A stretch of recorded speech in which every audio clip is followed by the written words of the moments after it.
各位伙伴，大家好！今天来到了2024年11月13号，那我们的讲师林世雄已经来到线上了，我们邀请我们的世雄团长，麻烦喽，时间交给您。好，好，各位伙伴好。这个我这个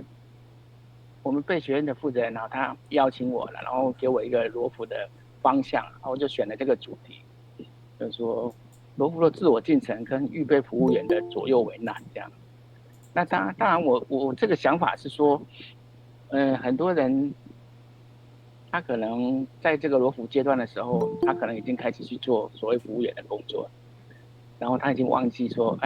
他其实还有罗浮的这个部分要做，这样。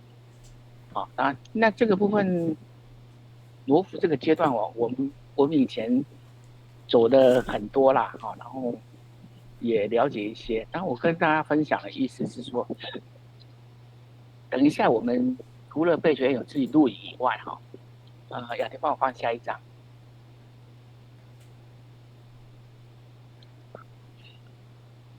那这个副标题是说，这是他们的罗浮的团长哈，是要让这些社区团里面长大的孩子继续留在你的社区团里面，还是呢他们都已经长大念大学了，可能离开他们自己的母团的县市了，是要让他们去参加大学的罗浮群吗？这个副标题是我们也可以在一起探讨的，这样。好，那开始讲这个主题跟这个副标题以前我要先跟大家报告一下，就是说我等一下讲了一些是一些故事。好，下一章。你要对自己有一些承诺你要保证一下举起你的三指要保证一下，除了备学院自己录影以外其他人请你不要再录影了，好不好？然后如果我讲的故事讲得太白了，你知道了，但是你不要说出来但是如果你不是很清楚，你也不要跑去问我也是，问其他人也是，不要再去问那我是要告诉你说，我是听来的，或者是我亲身经历的，但是可能也是我路过刚好听到你刚好路过在这个地方我是要提醒大家说，我讲的这些内容可能会有一些比较敏感的问题啦。那时候你就会说，你知道他是什么样的故事，但是你不要去问当事人因为我现在讲的这些方向，并没有所谓的对错，但是我只是要呼吁说，团长应该要放手，呼吁团长应该要放手。但是团长没有放手，我不能说团长是错的，这样大家应该会比较清楚我要讲的这个意思是这样子所以你如果说有录影或者怎么样，就是不要录影也不要说那个就是世雄讲的，所以怎样这样子，我想应该是有一个前面的部分要先跟大家做一个报告，就是前面的部分这样子然后大家我们叫下一章。好，那团长的工作跟他的职责是什么？这个在我们的牧章训练或者辅导牧章里面会有这个课，就是团长的工作与职责那别人宝说团长是坐在安乐椅上面的，那可是他的工作如果按照我们在一个台中在台湾，我们给他分析说团长的工作其实有15项或者更多团长的工作就是团长的工作但是我们常常会出现就是说，当孩子变大的时候，你已经不在你的照顾里面了，他已经离开你了，你还在那边这个一直想要control这些事情，那我是觉得挺没有必要的好，下一章。这些孩子都已经念大学的时候这个团长反而不知道怎么当，各位知道吗？就是奇怪了，明明这个孩子以前他在国中、高中的时候都很听话的，可是怎么到了念大学的时候，怎么就差那么多？他就开始不听话了，开始不听话，很麻烦或者说每次讲都讲不清楚，或者说很难沟通。为什么会很难沟通？我们以前会常常说，这个叫做 generation gap， 叫做代沟，可能20-30岁会有差距了。可是后来研究发现说，只要超过7年，只要你跟你的另外一个伙伴，他的年纪超过7年，你们的这个价值观可能就不太一样啊，所以就会有这个代沟出现啊。好，下一张。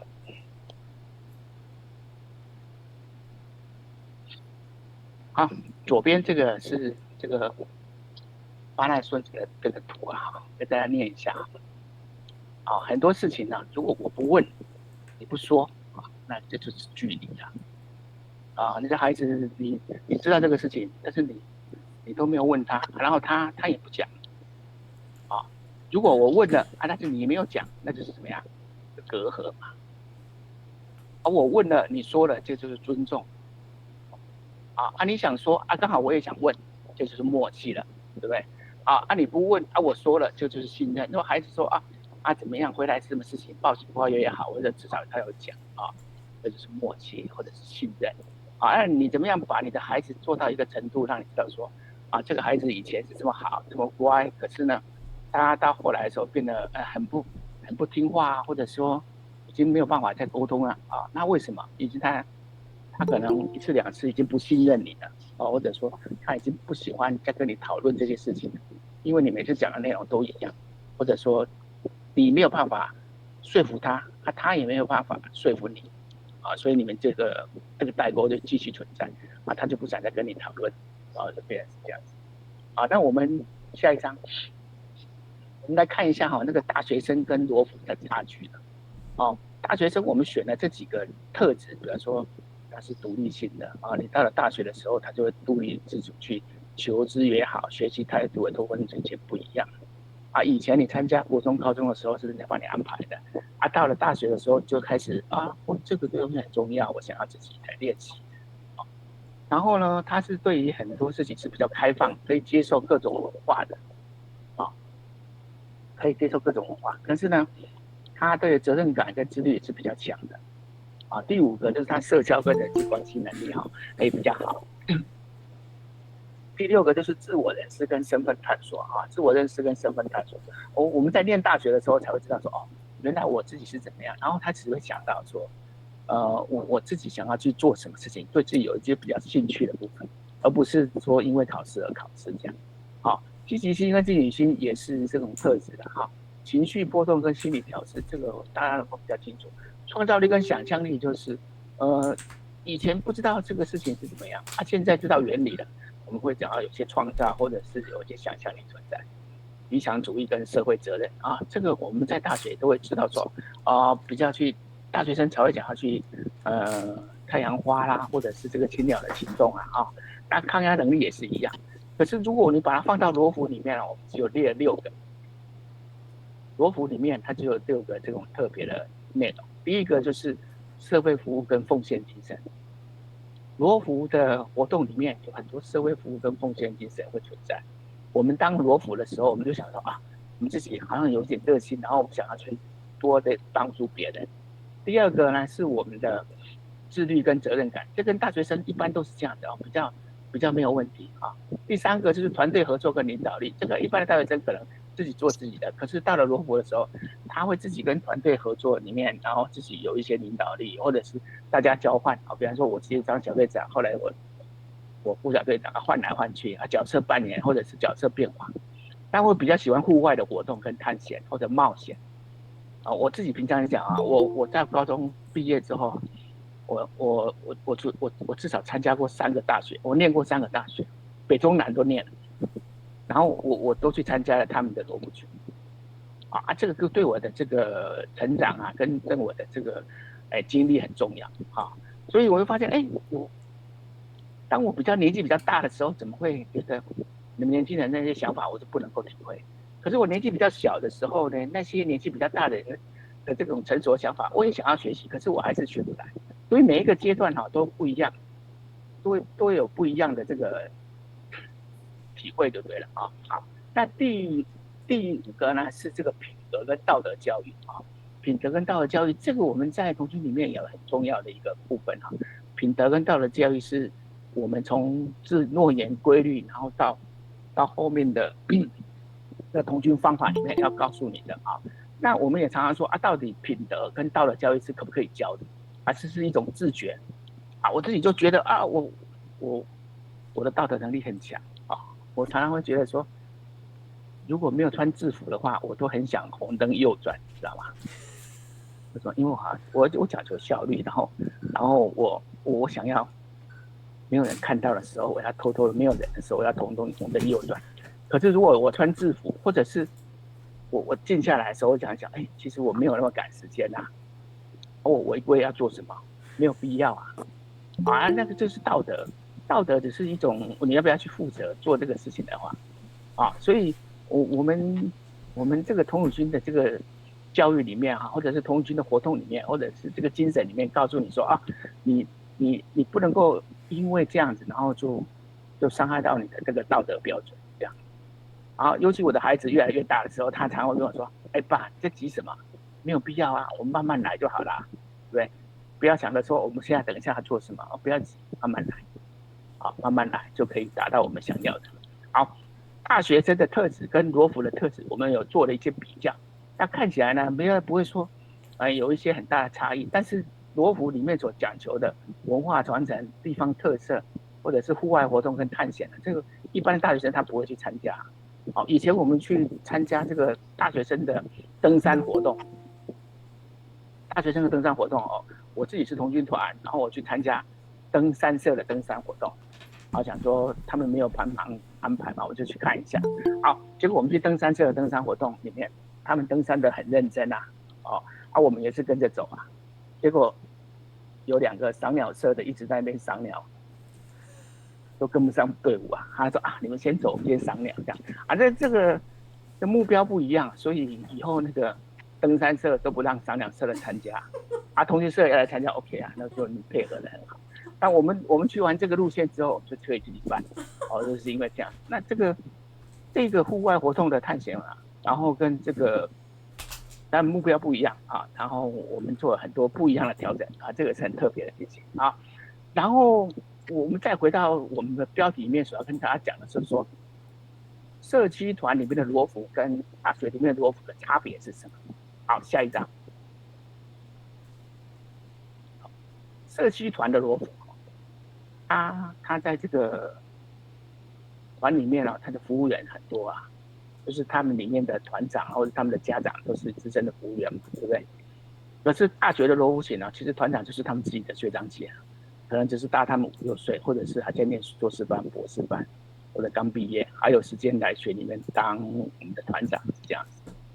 好，然后呢，这个社区团里面的罗浮，因为他们从小一起长大，或者说他们年纪相当，或者是他们的生活背景比较接近所以他们的本质学能都比较接近相当可是大学罗浮群里面他常常会说，他以前他没有参加过行义，没参加过行义的这个童军的经历，然后他们知识背景当然都不一样所以他们办起活动或者是参加活动以来，我是完全不太一样的然后第3个就是他们的友情生活，友情的这个很深厚啦。有一个是知道你但是一个眼色就知道说，我想要做什么别人就想要知道说你想做什么。那相对来讲，他们的这个火花碰撞都比较少。那可是呢，这个大学罗浮群他们的3观都是很差别很大的。有些人是冲冲冲的，有些人是这个就是比较温文儒雅，然后这个温良恭俭让所以呢，这个多样性的文化差异都让他们有很多创造力就不一样。好，那这个社区团的这个罗浮他们到了大学之后，他们常常会怎样？请到了别的县市念大学虽然说现在有一些社交媒体，可是以前他们就说，就是远程凝聚力又比较少都没有办法常常一起讨论事情这样。可是大学罗浮群就是他们几乎都住校或者是学校附近嘛除了活动以外，有时候3餐也都在一起我以前的经验就是这样子在大学罗浮群想要做什么晚上就一起冲出去或什么。以前我就常常跟人家讲说，念大学还住在家里面的是笨蛋的，还有人念大学还住家里面的。但是又有人不认为说反正我住家里就省钱嘛或什么。但是其实你念大学生的时候，大学的时候，你就是要这个到处参玩到处参加嘛，对不对？现在就说郑州的这个学生只是为了去吃一个东西，然后号召10万人去夜冲啊，那个夜游啊这样子哈。那其实我们不要住家里面会比较好一点。为什么？如果你先住家里人家有活动就会跟你讲说这个某某某不要再约他了，没有用那个他没有时间来参加他还要回家，家教甚严没有办法来去这个参加我们的夜游的活动这样。然后1、2次之后，人家都不会约你了，所以你真的是念大学不要只住家里面即使你念了大学，父母亲要把他赶出去，说住外面你自己要独立生活自己要照顾自己租屋也没有关系住在外面这样子，住在学校附近，住在学校的宿舍这样。好，第5个就是你的社区团的罗服他们会早就参加服务员，我们就说工作人员就是他已经是早的就会去带队的带团或者是担任这个副团长或者助理团长这个工作的。可是呢，他学的罗服鞋其实都很想玩，有时候是还在当学员，或者是只想当学员，是吧？因为不用麻烦别人在安排什么活动我就去参加。以前我去参加这个第18次的世界大陆营在荷兰在荷兰，这个我们那时候服务员很多人，然后学员比较少总会说服务员这么多，他们都要参加怎么办呢？就是把服务员报到学员的名额里面报到学员的名额里面，服务员报到学员的名额里面那缴了钱了，结果呢到了现场之后呢，他拿到的是学员的，就是学生的领金，然后他学生的这个 ID 卡，结果呢，他想说不是服务员，那至少我们可以参加可以去参加学员的活动吧。结果呢，他拿着学员的这个身份，他想要去参加活动，结果那些工作人员、那些 staff 都不让他参加。为什么？他看起来就超龄他一定不是18岁、20几岁因为超过30、40岁那工作人员就不让他参加。然后他就说可是我们总会就给我报名学员这样子没有办法。所以以后我们就强制规定说，你是年纪太大的就要去担任所谓的国际服务员 IST， 不能来参加学员你硬要参加学员就不行的那学员就有学员能够参加的活动，工作人员或者是大人团长的大人要参加大人的活动这不一样不要混为一谈所以这个社区团的罗服跟大学罗服是完全不能够混为一谈的然后呢，你的这个社区团的罗服它的自我进程通常会比较少现在有一些社区团他们很担心就是自己都只有4个、6个，怎么可能组成一组，或者是组成一个罗服群来做活动？平常参加他们的考验营或者参加他们的高级考验营的这个负责人或者承办这个负责人都不够了，怎么可能完成自己的进程？对不对？我们大家知道说罗服进程有所谓的见习罗服啦、寿险罗服啦、服务罗服嘛可是呢他都没有时间去完成这些内容干脆就不完成，干脆就完成什么参加木章基本训练参加木章训练他只好去早的完成服务员的工作就是这样子他自己我们所交代给他的这些寿险的课程或者是服务罗服的课程，他就没有办法参加，或者说他团长就跟他讲说不用啦，自己不用再去参加了啦，对不对这个就是社区团跟罗服群的差别所以在罗服群的时候，他会自己考虑自己的方向自己去完成我们的进程我现在想要说去参加寿险罗服考验，然后呢再去参加服务罗服考验，然后是这样子好，第7个，我现在就是各个社区团常常会出现的问题，就是成人领袖的任免制度老化或者是僵化，没有办法运行有些人就是团长一当好几年一当总团长一当了万年总团长也不好意思换他掉，对不对？那其实总团长或者是我们的这个人就是要早的想好我们的接班制度第8个就是接班制，你早就要想好。我最近参加一个木章基本训练，那个团长都早告诉我说其实我早就想好了我们的接班人的制度是怎么样。当我们要想的把这个底下人培养成自己的接班人的时候，我们一切都是秉公处理，大家都觉得哇太好了，没有什么私心呐我们让这个某个年纪到达了有个小孩有机会让他去参加牧场训练，参加斜楼梯3密木的训练，但是甚至于参加这个4科牧场训练，然后呢来负责什么什么内容这样。你有这个接班人的制度，你跟着就不会，你这个团就不用担心了，这个就不用担心。好，那可是呢，在一般的大学罗湖群里面，我们常常是这样子我们的团长只是我们自己的学长姐嘛，对不对？他只有大我几岁嘛。然后我们的荣誉议题是怎么样就是我们几个小队长、几个群长之间，然后小队长之间自己搞一搞、讨一讨，就说不然你来负责什么我们就来负责什么没有什么制度啦那一切都是怎样一个大字4个叉，是什么爽就好了，大家高兴怎么做就怎么做有时候我们这个拿鸡毛当令箭有时候认为我们应该坚持丢，结果20几年后、30年后来看说那时候我们会坚持这种事情，觉得很好笑，但是这毕竟就是年轻时候的想法那至少知道说有这种差别没关系经过那几段我们大家都知道那接下来我就要讲一些下一章讲那种故事其实小朋友都喜欢听故事，对不对？大人都喜欢听什么？其实大人都喜欢听八卦但很八卦有什么好听那小朋友喜欢听故事，为什么？你比方说丛林奇谈讲的就是故事，对不对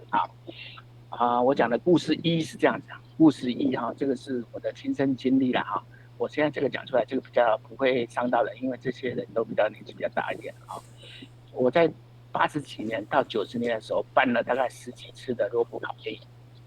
，10几年了10几年，所以这些服务罗浮、授权罗浮从我的这个麾下，就从我的毛下走过去的很多人然后他们这个来参加罗浮考验的时候曾经有一个他已经念大学了，然后他来参加，结果呢，其实他们的团长不太希望他来，为什么？他是社区团的新北市某很大的社区高中高中团的团长他们的团长是我们同居界的大佬，所以他们的团人很多那时候可能好几百人当然现在就没有了，收摊了，然后他们的器材通通拍卖掉了，因为这个团长退休了，从学校退休之后，他们这个通拍卖掉了好，那团长跟他讲的是说你自己念大学了，可是我有基本训练，或者是我有初级考验营、中级考验营，你都要来服务你怎么还有空去参加罗浮考验营，对吧？那就跟他讲说你不可以这样子。团长对于他的所谓的情绪勒索是常常会出现，我跟他讲说怎么样这样，你不能够，你把重心换为我自己的社区团了，就是我的这个高中的社区团你自己的内容可以你一定会冲突到的嘛，对不对？或者你自己想要去哪里或做什么活动结果团长说叫他做什么他们年纪到哪一个时段的时候要负责什么，就常常会这样子。然后他来参加罗浮考验的时候，我们有很多深入的会谈他也知道自己有这些问题，然后我就跟他说，因为他在跟我考上同一个大学，他就是来当我的学弟然后我就极力跟他说其实你自己可以决定来参加我们的大学的罗浮群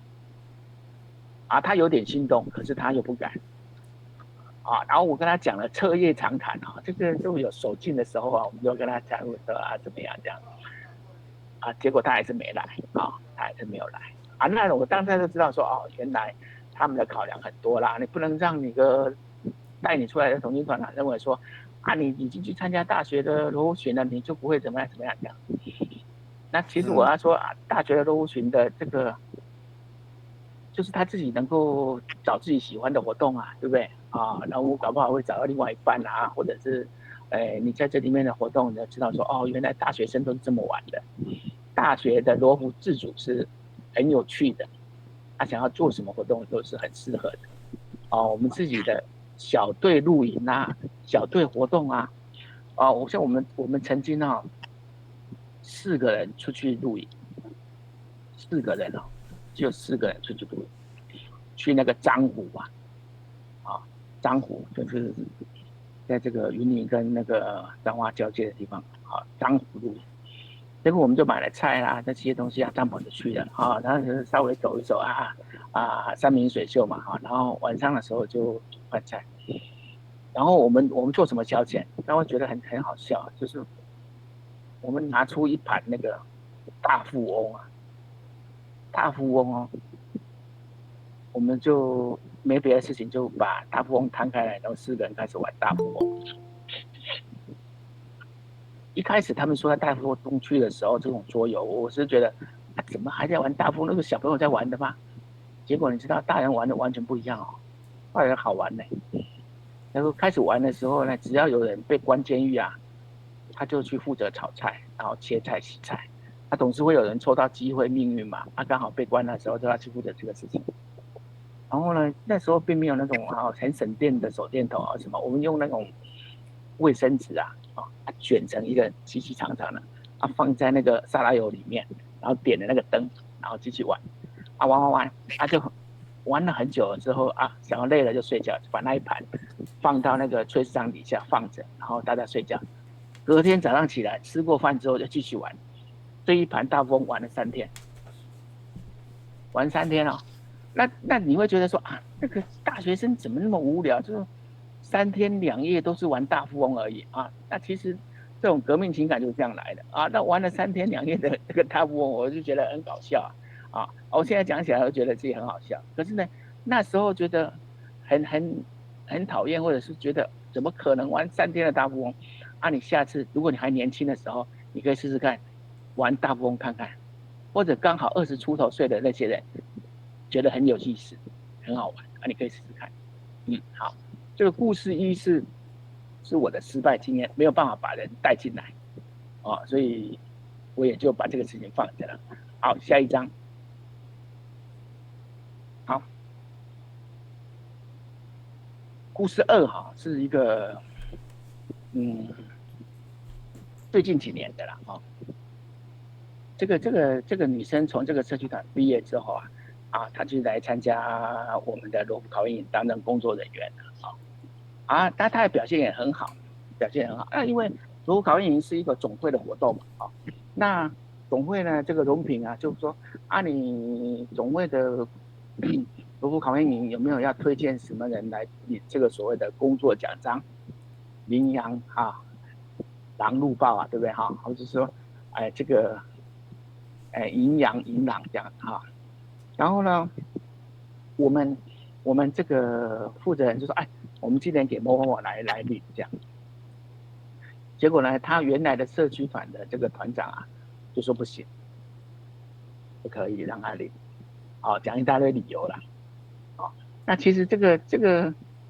社区团的团长他也就说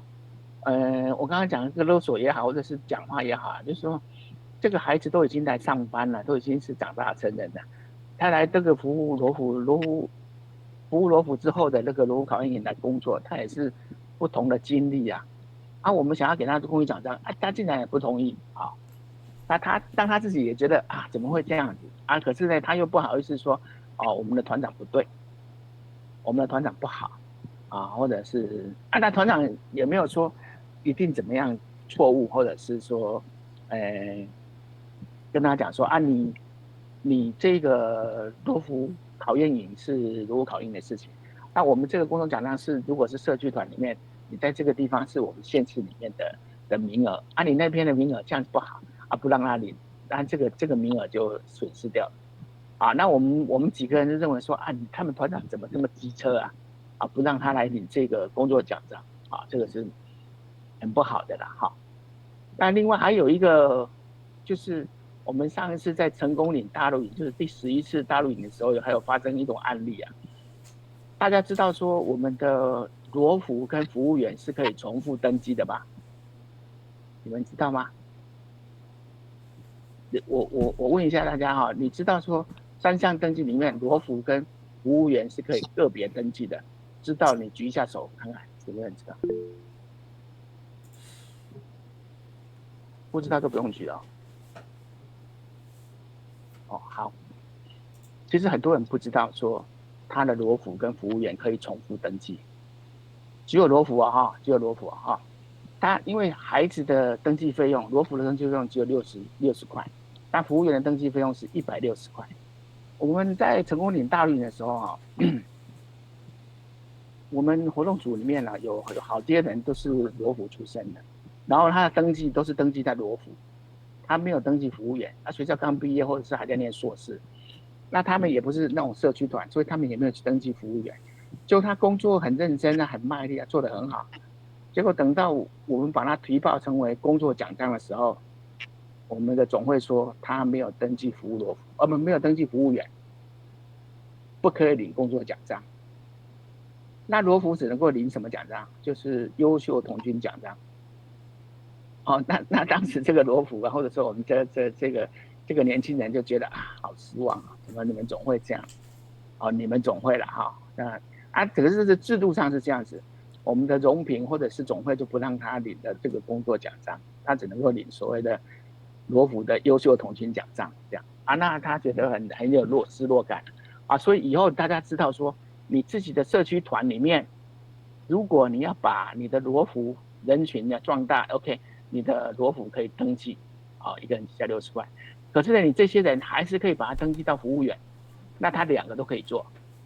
啊，服务员他也有登记，然后罗服也可以登记啊，记得啊，这样子的话呢，你这个社区团就比较有弹性啊，不会因为这样子就会失去了很多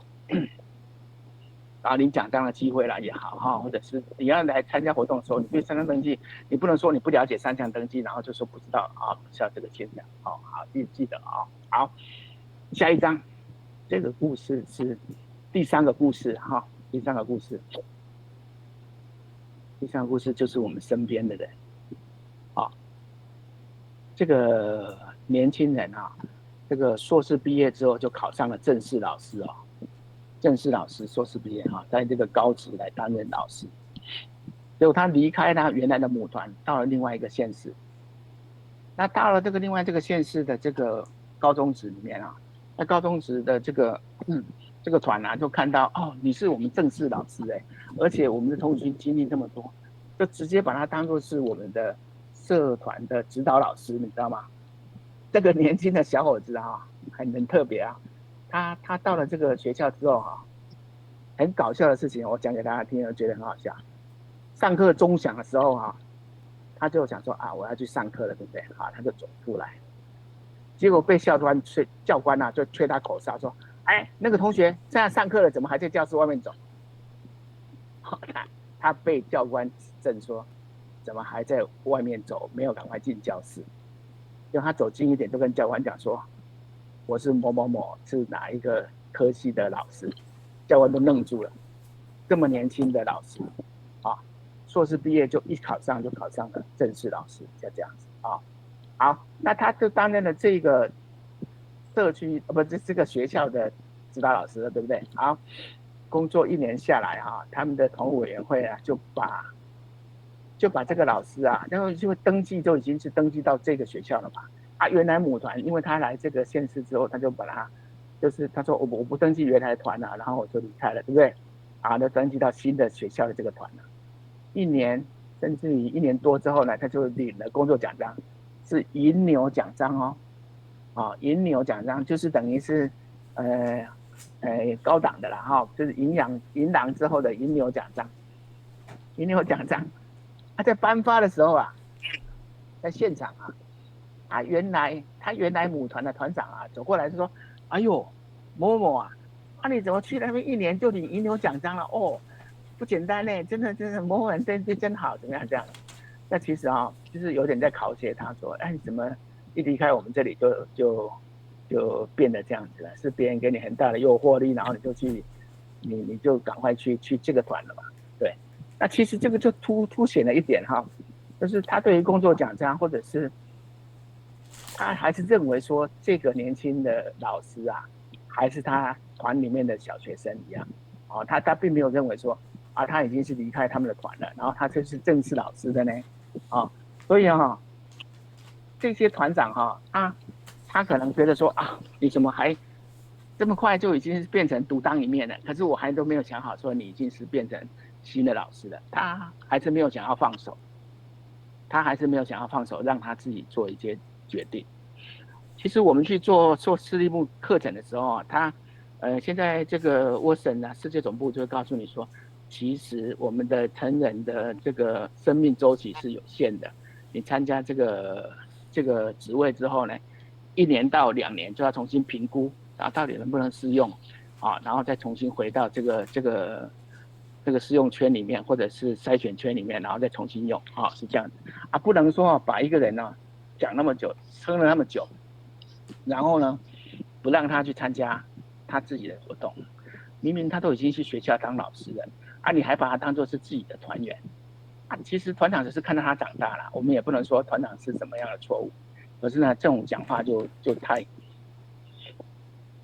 就眼红啊，或者说这个讲的不好，真的就是说，啊，你怎么一下子就变那么大，一下就超过我们了？我们才领个营养而已，你就已经领银牛了，或是这样子啊。好，所以我要讲的最后一个故事，好，下一章。护盘的团长哈，这个是在某县市啊，这是他亲口告诉我的啊，我自己认为我自己 OS 的就我把它讲出来，为什么？这个团长跟我一起做这个募章的服务啦，啊，募章的服务。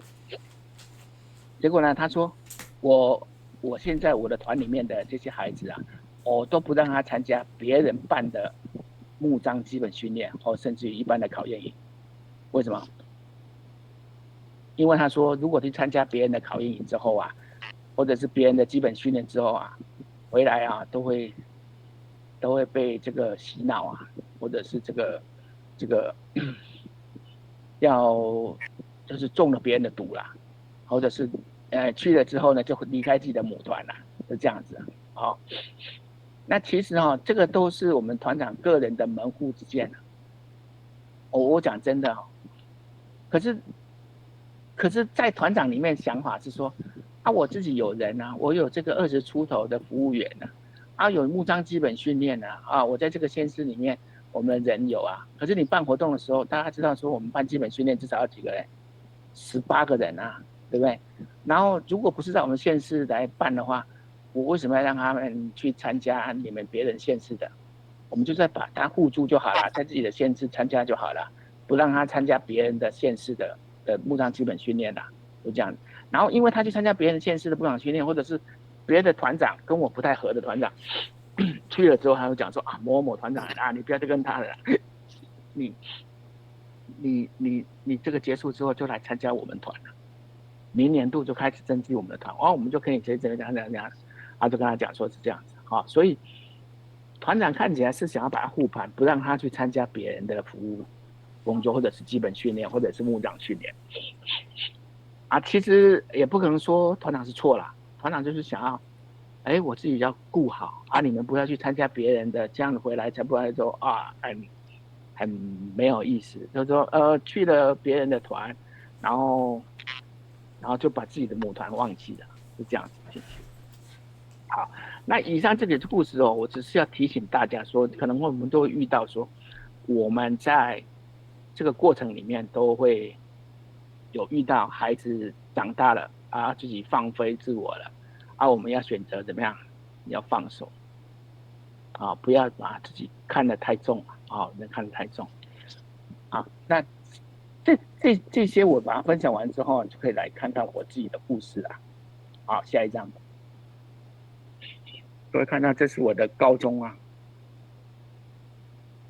这是我的行艺的第一个照片。那个上面那个照片呢，是我国中的照片。好，看起来就是做光头。然后我去参加的高中的时候的这个行艺服装那时候你看我们全球的大陆营，然后喜欢佩戴那些哨带有没有？还有那些徽章啊，pink 啦，然后帕吉啊，弄一大堆这样也是这个时候我们跟那个翁基团长一起我们的革命情感都中来的。高中的时候都是到处参加活动到处来玩。好，下一张，这个回顾一下左边是我去我学校毕业之后我练了屏东农专，就是现在的屏科大。那时候我念的叫做植物保护科就是做植物病理学跟昆虫学那我就去参加了我的屏东农专的罗浮群这个学校很厉害现在已经100年了这个参加这个罗浮群，然后就发现哎呦，原来大学生可以这样玩然后因为我之前就有行医的经验嘛，所以我一下就可以来当跟这个小队长这样，然后我们去参加左边这一张是我在参加罗浮考验营，那个时候去那个阿里山我们早上的时候，我们半夜的时候在嘉义市的垂杨国小集合，然后隔天呢坐着游览车上阿里山游玩了1天之后，晚上在这个香山国中做这个行前简报跟这个工作任务分析，然后隔天呢我们就走了石猴线，绵月石猴，然后走到杉林溪，早上4点钟走到晚上9点钟，6点钟才搭上车，然后到中正露营区，这个是我的罗浮考验营罗浮考验营。好，右边这个红色衣服这个，你看有一个小小的那个墨西哥的那个小猫，这个是我参加第18次的世界大陆营，在荷兰跟人家交换的这个是在奥地利的那个叫做驯普伦宫有一个那种像埃及金字塔的那个女神那胸部很亮，然后那个胸部的地方都被人家摸了这个光光，他说可以有一些这个也可以幸运有幸运这样好，下一张这个是我农专毕业之后我去当兵，退伍之后我就插班念中兴大学。民国81年，我们去参加第7次全国大陆营。我那时候在电台，就是这个纠塔纠体的电台，中国通讯军的电台我在搭着这个电台的脚架跟瞭望台这样的，背后就是现在这个大集合场那时候呢，这个郝柏村坐直升机从这里天空而降这是我的第7次全国大陆营。刚刚之前我们第6次我就参加，第7次也有所以参加了好几次，到了这个12次的。好，下一张这个是我在2004的时候我们办了这个世界罗浮大会，那时候我在地球村我们闲来无事在东华大学的时候就在教室里面我们的台南市有一个伙伴然后我们叫他叫做菊英雄他帮我画的图右边这个是他帮我画的这个漫画图，左边那个呢是他画在黑板上的我觉得也太厉害了，我就把它弄成了这个数位档当做是我的头像这个就变成我的那个象征了那个变成是我们的象征。好，那其实这个过程里面我们也得到一些很好的这个发展那大家知道说我其实大学念的是昆虫系，然后呢我曾经当过老师，在科博馆当过解说员那其实我现在担任的是这个我在造船厂上班那大家都觉得说其实这个跳动很大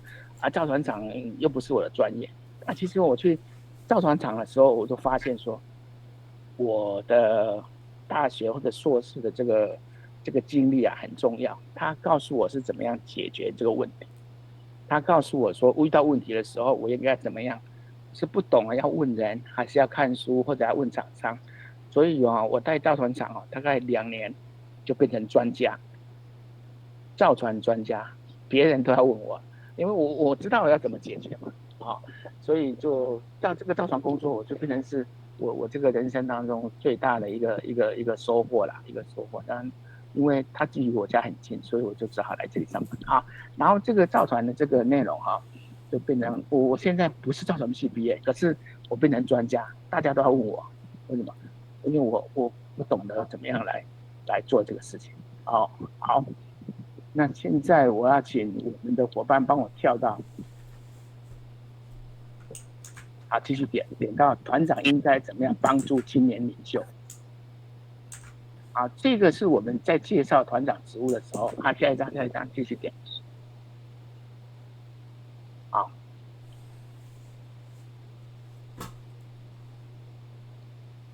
好，这停在这里。团长应该怎样帮助我们的青年领袖？我们刚刚说团长那些15大内容是我们的团长的职责。那个如果有机会，我们再跟大家讲上。然后呢，这个团长应该怎样帮我们的青年领袖来做一些事情呢？第一个就是要树立榜样，引导价值观。我们担任他家的团长，就是要有一个示范，还有引导能力，要示范，然后当然帮这孩子引导他正向的观念里面不能让他们说你这个团长都在偷鸡摸狗或者团长都在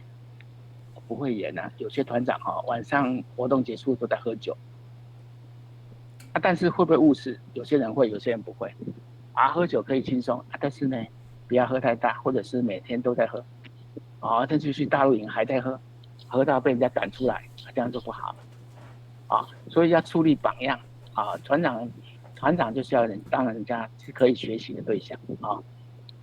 第二个就要设定目标来鼓励挑战，就是孩子他要告诉他说，团长以前有去参加罗湖考验营，参加罗湖考验营你也可以参加这个来怎样团长以前参加罗湖大会，或者是参加世界罗湖大会，参加罗湖的，参加这个青年论坛你也可以来慢慢的按照这个进程里面来走，来参加这些内容你可以先存一点钱参加这个青年论坛总会给你一点补助，你可以去参加，然后接下来就可以参加罗湖大会世界罗湖大会我们2029要办这个世界罗湖大会你就可以来参加。那你接下来就可以去说我可以去参加这个其他国际的活动，参加世界大陆营这样子然后呢要支持团长，要支持他们的冒险精神那些每一个青少年都是有冒险的这个需求团长一定要支持他。第三个就是要提供这些智能培训跟他们实践的问题，就是你要提供他一些实用的技能培养你要告诉他说，我们现在来办什么样的活动，除了那种手工艺以外的我们要来带你去哪里，带你去真正的实地去演练实地的了解这些事情。然后呢，你因为以前你参加这个小队员现在你是小队长，你是群长、副群长，或者是不同的干部你的角色扮演还有你的调整，然后让你知道说别人领导或者领导别人或者参与别人领导的时候要怎么样才不会有一些问题然后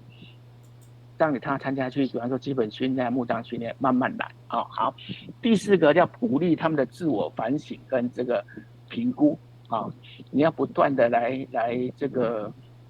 活动里面要能够检查你到底能不能做，或者是有没有什么问题。然后呢，你要设定思考的问题，就是说你反思这个活动内容是怎么样，然后怎么检讨，然后告诉孩子说我们这个问题遇到的时候会怎么样来解决。第五个就是要良好的建立支持与信任的关系，好好的沟通，还有鼓励跟支持要多了解。你知道说沟通会有一些问题，或者是讲的重点不一样，人家就会不喜欢然后你要知道说比方说我讲说昨天晚上我跟一个女生去看电影，那其实我讲的重点就是很多种，是昨天晚上，然后跟哪一个女生，或者是看什么电影，或者是几点钟，这个每一个重点不一样，但是我们听话的人总是不能够听得到他正确的重点是什么这是沟通的这个问题那你要不断的探寻说他讲的问题的重点是什么才知道说他想要表达是什么我们跟孩子也是，跟青少年也是这样子，才能够有效的沟通，然后能够支持他们。第六个就是要团队合作跟这个社交技能我们活动里面就是找到自己兴趣的人，然后一起来做一些自己的兴趣取向现在罗浮有所谓的兴趣小组有这个宗教活动的啦，有一些水资源活动的啦或者是这个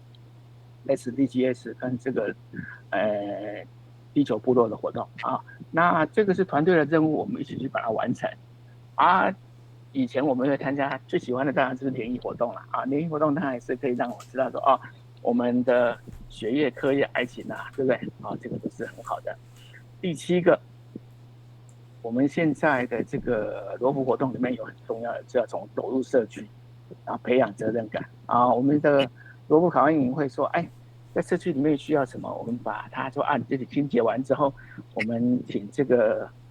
永济造漆啊，然后来赞助这个油漆，我们把他们的这个凉亭都油漆了一遍，然后大家在那边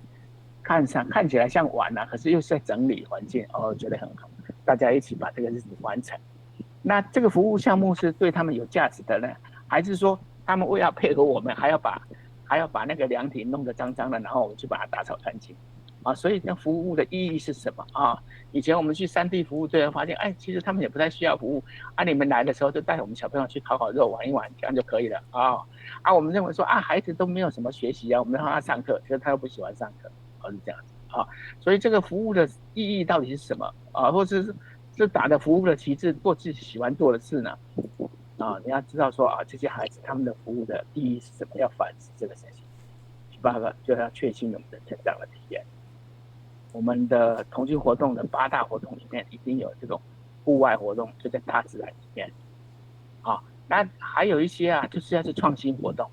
啊，比方说我们的现在很多服务员他会做很多编绳啊，或者是这个